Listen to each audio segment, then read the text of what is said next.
누가복음 9장 51절부터 56절까지 말씀입니다. 누가복음 9장 51절로 56절까지 교독하겠습니다. 예수께서 성천하실 기약이 차감해 예루살렘을 향하여 올라가기로 굳게 결심하시고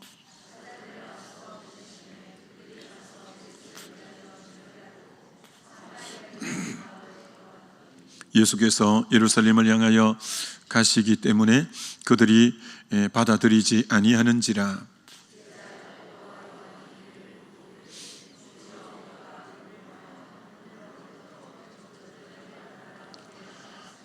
예수께서 돌아보시며 꾸짖으시고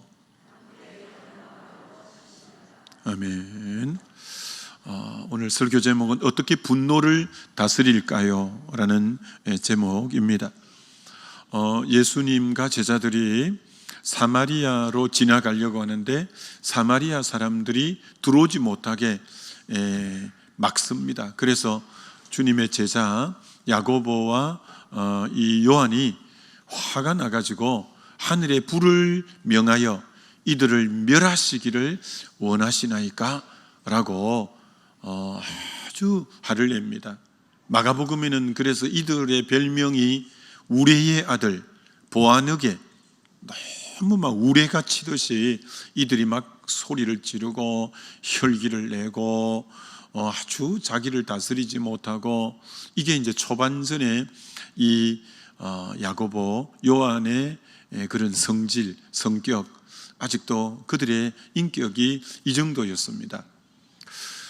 그런데 참 이 놀라운 것은 이들이 변화가 됩니다. 변화가 되어서 야고보는 맨 일찍 순교 초대교회 지도자로 있다가 맨 먼저 순교당하지만 요한은 맨 늦게까지 순교당하지 않고 요한 복음을 쓰고 요한 1, 2, 3서를 쓰고 요한 계시록을 쓰고 그러는데, 요한 1서를 쓸 때 사도 요한은 사랑하라, 서로 사랑하라는 사랑의 사도로 변해 있습니다.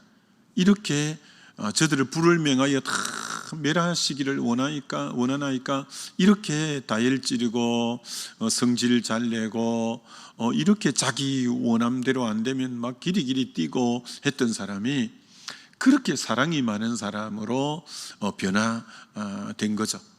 그래서 참 우리가 다시 말씀 들으면서 우리는 얼마나 자기를 잘 다스리느냐, 혈기를 잘 다스리는가, 내 원대로 안 되면 분에 겨워서 늘 그런 모습인가, 아니면 이렇게 요한처럼 잘 자기를 이제 다스릴 수 있는 사랑의 사람, 온유한 사람으로 변화됐는가, 이런 걸 좀 잘 살펴보는 시간이 되면 좋겠죠.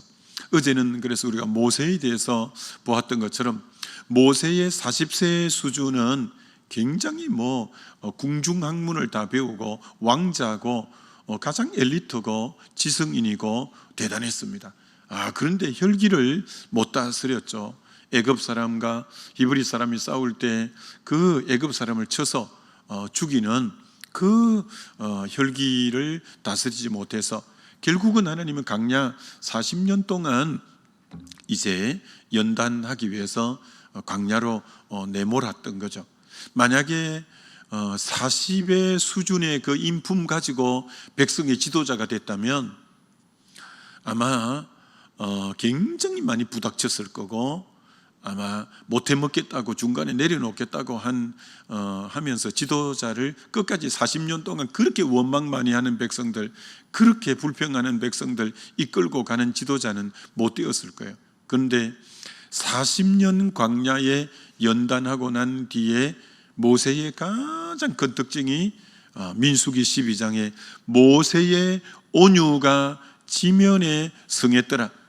가장 온유한 사람, 따뜻하고 부드러운 사람이 되어서 그렇게 비난하고 그렇게 원망하고 그렇게 욕을 해도 묵묵하게 참고 끝까지 이 백성들을 광야 끝까지 이끄는 참 이 모세였던 것을 보게 되어지죠.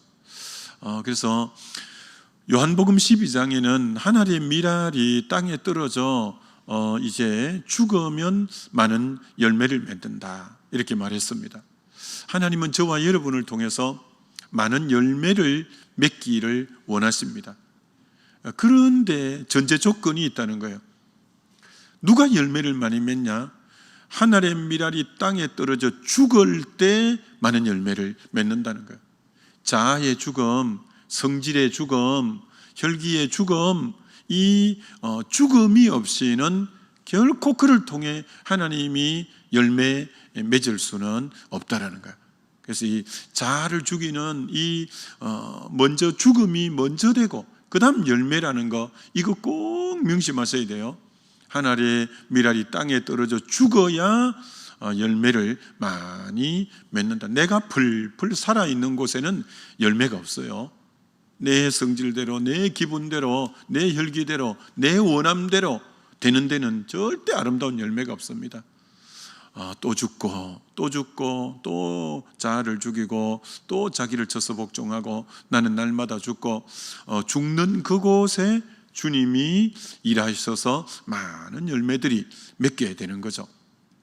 이렇게 착각하는 분은 없죠. 내 성질을 내고 내 분노, 혈기를 표출하는 게 내가 권위가 있는 모습처럼, 아닙니다. 그런 거는 권위라고 안 합니다. 그런 거는 부끄러움이라고 하는 겁니다. 공동체에서 혈기를 내고 고함을 지르고 하는 것은 권위가 아니라 그건 부끄러움이라, 이렇게 말할 수 있는 거죠. 언제나 모든 왜 혈기를 내면 안 되냐? 야고보서 1장에 성내는 것이 하나님의 의를 이루지 못한다. 혈기를 내 갖고는 하나님의 의가 이루어지지 않기 때문에 항상 그게 다스림 받아서 온유하고 겸손한 자세 속에 나가는 이런 의견, 이런 뜻만이 아름답게 열매를 맺지, 화가 나서 주장하는 것은 이미 빛을 발에 버리게 되어지는 거죠. 그래서 참 이 자기를 다스리는 이런 부분들이 굉장히 필요합니다. 다윗에게는 아내가 넷이 있었고 그러다 보니까 이복 자녀들이 여럿이 있었습니다. 참 그 중에서 다윗이 총애하고 기대했던 아들이 정수리부터 발끝까지 흠이 없는 아들이 있었고 굉장히 준수한 아들이 있었는데 압살롬이라는 아들입니다. 참 잘난 아들인데 그런데 이복 아들이 많다 보니까, 배다른 형제들이 많다 보니까 그 큰 아들인 암논이 다른 이복 이제 동생인 다말을 범했습니다. 그게 오라버니가 압살롬인데, 이게 압살롬이 그 사실을 들은 거예요. 자기 여동생을 저 이복 형인 암논이 해코지했다는 걸 들은 거예요. 그리고 자기 여동생 다말을 보니까 머리를 풀어헤치고 방 안에서 그렇게 울고 하면서 집 바깥으로도 안 나오고 완전히 폐인처럼 된 거예요. 분이 끓어오르고 화가 끓어오르는데 정말 저걸 어떻게 가만히 둘 수 있나? 이건 정당방어다.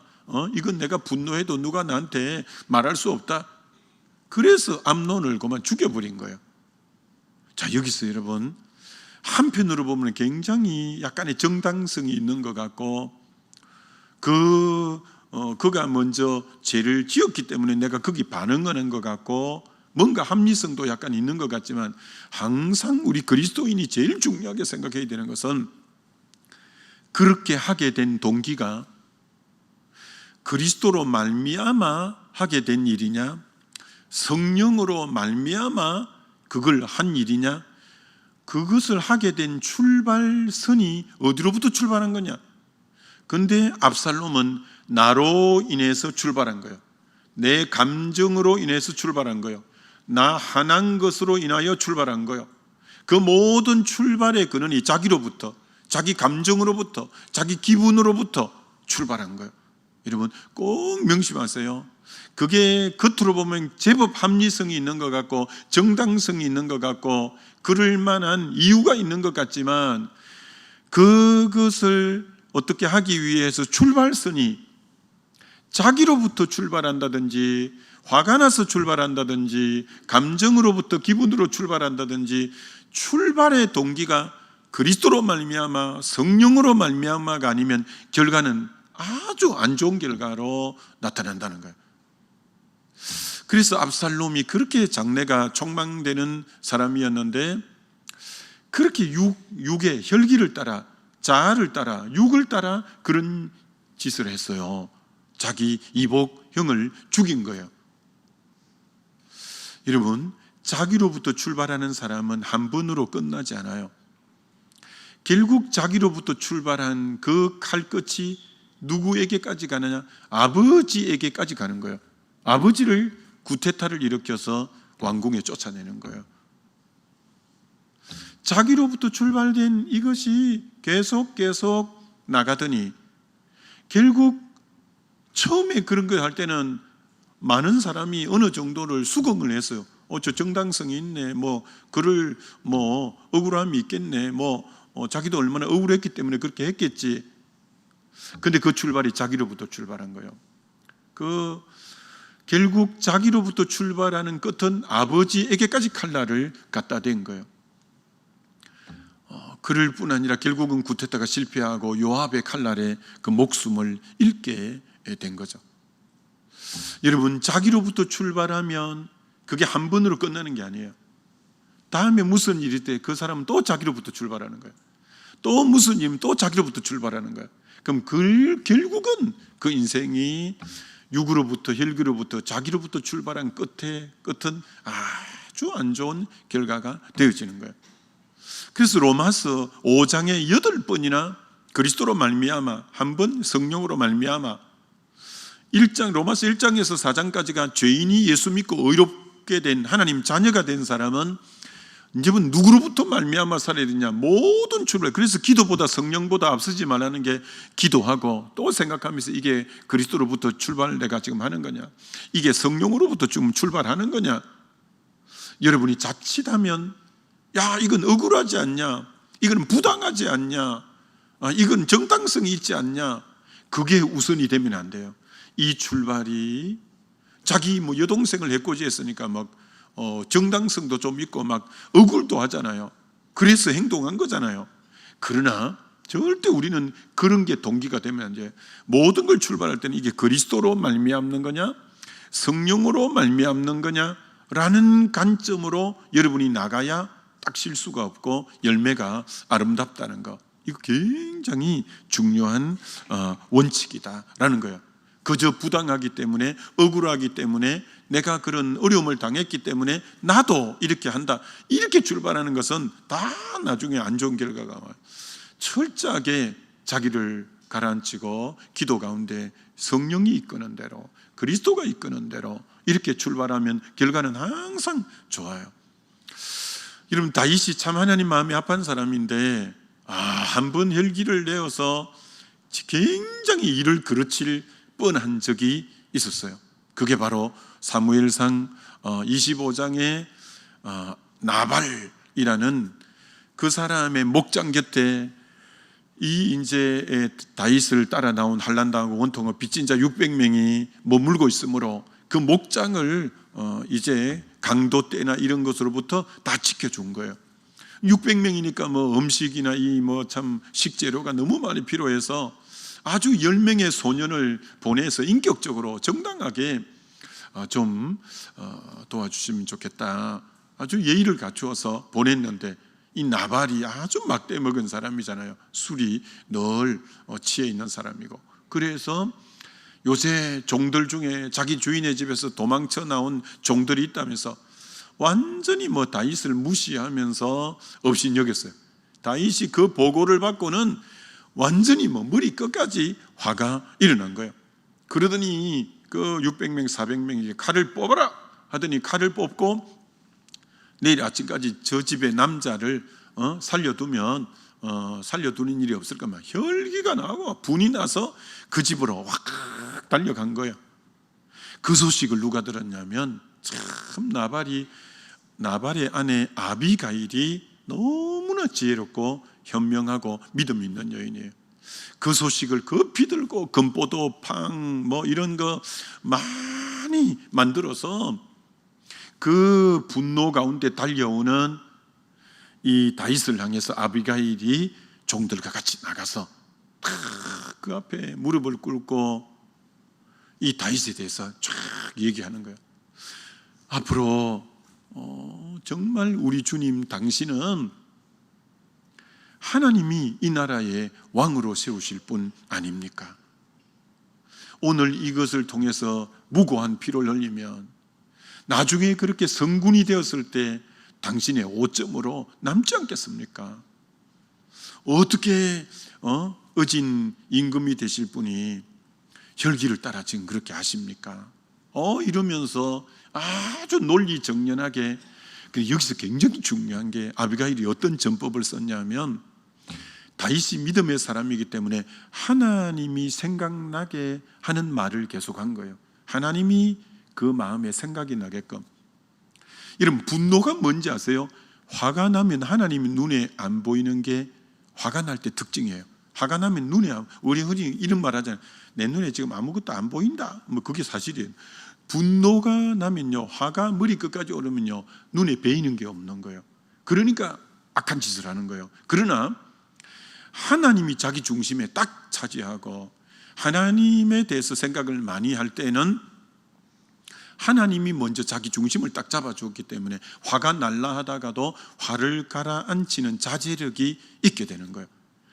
이 아비가일이 그 전법을 쓴 거예요. 하나님 얘기를 계속하고 하나님의 섭리 가운데 지금 당신이 어진 임금이 될 건데 이 5점을 남기면 되겠냐고 딱딱딱딱딱 그렇게 하니까 나의 오늘 분을 가라앉힌 하나님을 찬양하도록 하면서 다윗의 입에서 하나님을 찬양하도록 하노라 하면서 그러면 분이 가라앉는 거예요. 그래서 여러분도 마찬가지예요. 옆에서 누가 막 기리기리 뛰고 막 그럴 때는 그 사람 딱 보세요. 하나님이 없어요. 그 사람은 그렇게 직분이 뭐고 믿음 생활 오래 하고 했는데 이 사람 속에는 지금 하나님이 없어. 그럴 때는 무슨 짓이라도 해요. 그러면 안 되니 그럼 나중에는 두고두고 후회하는 거예요. 그럴 때는 성질을 가라앉히라 하지 말고 하나님 얘기를 지혜롭게 들려주어서 하나님이 각인되고 하나님이 중심을 딱 차지함으로 그러면 성질이 자연스럽게 딱 가라앉게 돼 있고 그러면 이제 다시 평온한 가운데 지혜롭게 행동하게 되어져 있는 거죠. 자, 이처럼 오늘 이렇게 성질내는 야고보 요한을 통해서 다시 이제 결론을 이렇게 맺어 보십시다. 어떻게 화가 날 때 우리가 화를 잘 가라앉히고 분노를 어떻게 다스릴까? 자, 첫 번째는 뭐냐면은 쉽게 화를 내지 마라. 쉽게 화내면 안 돼요. 쉽게 화를 내면 안 돼요. 성경에 이렇게 말하잖아요. 잠언 16장 32절에 노하기를 더디하는 자는 용사보다 낫고 자기 마음을 다스리는 자는 성을 빼앗는 자보다 낫다. 그러니까 노하기를 더디해야 된다. 그리고 자기를 다스려야 된다. 그러니까 노하기 더디하는 게 자기를 다스리는 거죠. 막 성질 같아서는 막 노하고 싶지만 그러나 노하기를 더디하고 자기를 다스리는 거죠. 누가 그럼 빨리 노한다고 했냐면은 잠언 29장 11절에 어리석은 자는 자기의 노를 다 드러내어도 어리석은 사람일수록 막 기분 나쁘고 하면 노를 다 드러내버려. 다 드러내버려. 그건 어리석다는 거예요. 근데 지혜로운 자는 어떻게 하냐? 지혜로운 자는 그것을 억제하느니라. 지혜로운 자는 막 지금 기분이 너무 나쁘고 막 그러지만 그걸 억제하는 거예요. 억제하는 게 지혜예요. 성질대로 해버리는 게 지혜가 아니에요. 억제하는 게 진정한 지혜다. 이렇게 하는 거예요. 그래서 화를 쉽게 내기보다 노하기를 더디하고 자기를 다스리고 억제하는 게 지혜다라고 말하고, 두 번째 그러면 화가 났을 때 어떻게 이걸 다스리냐? 희로애락이라는 이 네 가지 감정은 하나님이 주신 거예요. 기쁠 희자, 기쁠 때 기쁨을 표현하는 거, 웃고 하는 거 아주 건강한 감정이에요. 화낼 때 화내는 거 건강한 감정이에요. 그리고 희로애락, 하여튼 슬플 때 슬픈 거, 즐길 때 즐기는 거. 희로애락을 감정 자체가 죄는 아니에요. 그러나 성경은 뭐라고 하고 있냐? 노를 분이 났을 때, 화가 났을 때, 성이 났을 때 오래 그걸 가지고 있으면 안 된다는 거예요. 그게 에베소서 이제 말씀에서 4장 26, 27절에 분을 내어도 죄를 짓지 말며 해가 지도록 분을 품지 말고 마귀에게 틈을 주지 마라. 분을 오래 가지고 있으면 마귀가 그 안에 들어가서 별 생각이 다 들어서 마음을 확 헤집어 놔서, 그러면 마귀가 틈을 타면 그 사실 분의 출발점은 별거 아닌데 그걸 정폭을 계속시키고 생각의 꼬리에 꼬리를 물고 해서 그걸 정폭시켜서 가인이 결국은 악한 자에게 속하여 그 분이 아벨을 죽이는 모습으로 드러났고, 사울의 그 천천히요 만만히요 하는 그것 때문에 분이 난 게 결국은 다윗을 죽이려고 몇십 년을 쫓아다니는 결과로 인생이 피폐해지고, 분이 오래 가면 마귀가 확 사로잡아 버리는 거예요. 그러면 어떤 행동을 할지를 모르는 거예요. 분은 우리가 희로애락은 그때 잠시 표현할 수 있어요. 그러나 오래 가면 마귀가 그 마음을 확 사로잡아 버리면 그의 인생은 아주 불행해지는 거예요. 그렇기 때문에 순간 분낼 수 있어요, 언짢을 때. 그러나 빨리 그걸 분을 그치라. 길게 가지고 있으면 사단이 완전히 해집어 버린다. 이게 세 번째는 어떻게 하냐? 분이 날 때 대부분은 당사자에게서 분을 끌어붙거나 표현할 때가 있잖아요. 성경은 그러지 마라. 하나님 앞에 가지고 나와서 하나님 앞에 쏟아내라. 브닌나가 한나에게 그렇게 분나게 하고 너무 속을 뒤집었지만, 한나가 그걸 하나님 앞에 가지고 나서 울고 통곡하고 하나님 앞에 다 쏟아내는 거예요. 하나님 앞에 쏟아내니까 후유증도 없이 응답도 되고 좋은 결과로 온 거예요. 사람에게 쏟아내면 후유증이 있고 또 그게 정폭이 되고, 그러니까 다윗이 사울 왕에게 진짜 잘못도 없는데 너무나 억울한 일 당했는데 하나님 앞에 다 그만 쏟아내는 거예요. 그러니까 하나님이 응답도 하실 뿐더러 자기의 아름다운 인격도 이렇게 다 되어지는 것처럼, 절대 누가 나에게 힘들게 해도 그 당사자에게 화를 쏟아내는 건 지혜가 아니다. 하나님께 쏟아내는 지혜가 우리에게는 필요하다는 거죠. 그럴 뿐 아니라 마지막 화가 났을 때 우리는 분이 나고 할 때 십자가를 생각하고 하나님을 생각함으로 잘 참는 게 좋죠. 예수님처럼 십자가의 억울한 십자가가 어디 있을까요? 그분은 진짜 죄가 하나도 없다고 성경이 명시하는데도 그 제일 추악한 죄인만이 죽는 십자가형에 달리고 온갖 수치 모욕 다 당했기 때문에, 저와 여러분이 아무리 억울한 일을 당해도 예수님하고야 어떻게 견주겠습니까? 그래서 주님의 십자가를 생각하라는 거예요. 그래서 이 베드로전서에는 애매히 고난을 당해도, 참 이거 내가 꼭 이 당해야 될 고난이가 이거. 그런데 애매한 고난이 살다 보면 있어요. 내가 꼭 잘못한 것도 아닌데 그렇게 이제 애매한 고난이 올 때도 하나님을 생각함으로 참으면 이는 아름다우나. 참 이 세상이 다 온전치 못한 사람들이잖아요. 그러다 보니까 진짜 애매한 소리들 하고 애매하게 이 말 저 말 하고 그런 게 얼마나 많아요. 그러니까 애매히 고난 당할 때가 있어요. 그럴 때 하나님을 생각하고 십자가를 생각함으로 참으면 아름답대. 그게 아름답다는 거야. 하나님 생각함으로 참아라. 십자가 생각함으로 참아라. 예수님이 고난 받아서 이 발자취를 따라오게 하려 하셨느니라 라고 하는 것처럼, 주님 생각하면서 주님은 아시죠? 주님 아시죠? 하면서, 주님은 여러분을 가장 잘 아시는 분이에요. 내가 안다, 내가 안다, 내가 안다 이러는 분이니까요. 주님은 어느 정도냐면 고린도서 1장에 내가 어려움 당할 때 주님의 성령의 위로가 올 뿐 아니라 고난보다도 위로가 더 넘쳐서 그런 앞으로 고난받는 사람을 위로하게 하려 함까지 더 그런 위로의 힘을 더 주시는 분이니까, 내 형편을 제일 잘하는 분은 주님이십니다. 주님 앞에 다 그렇게 해서 여러분이 이렇게 우리에게도 이 야고보, 요한의 초반전에 이 성질내는 이런 모습이 우리에게도 얼마든지 있는데 결국 사랑의 사도로 바뀐 것처럼 저와 여러분도 그렇게 변화되어서 참 주의 영광 드러내는 저와 여러분 되시길 주의 이름으로 축원합니다. 우리 기도하겠습니다. 이 시간 기도할 때 나에게 아직도 그런 나를 잘 다스리지 못하고 쉽게 분을 내고 화를 내고 헬기내는 그런 모습은 없는가? 정말 온유가 강팍을 이기고 승리한 것처럼 하나님, 야고보와 요한이 결국 사랑의 사도로 바뀐 것처럼 나의 모습도 주님 안에서 그런 모습이 되게 달라고 우리 주여 한번 부르고 기도합니다.